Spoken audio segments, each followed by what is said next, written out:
नमस्कार मित्रांनो, आम्ही आता चारधाम आटपून हरिद्वारवरून आज सकाळी निघालो. आजची तारीख 25 आणि दिल्लीकडे जात असताना आमच्या टॅक्सीनी रस्त्याने आम्हाला एक आमचे छोटे बंधू मिळालेले आहेत जे महाराष्ट्राचे आहेत आणि ते आपला परिचय देतील थोडक्यात. हर हर महादेव. मी महाराष्ट्र धुळेहून 12 ज्योतिर्लिंग दर्शन करतोय. आज मला 146 दिवस झाले आणि माझे लगभग 9 ज्योतिर्लिंगचे दर्शन झाले. आता केदारनाथवरून मी वाराणसी काशी विश्वनाथसाठी जातोय. म्हणजे हा जो माझा लहान बंधू आहे, खरोखर अशा धार्मिक प्रवृत्तीचे लोक आणि अशा कष्टाने सायकलनी तो 12 ज्योतिर्लिंग करतो. त्याच्यापैकी 9 त्याचे झालेले आहेत असं त्याचं म्हणणं आहे, म्हणजे राहिले 3.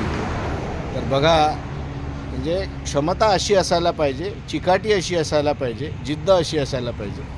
तर चला भेटूया नंतर.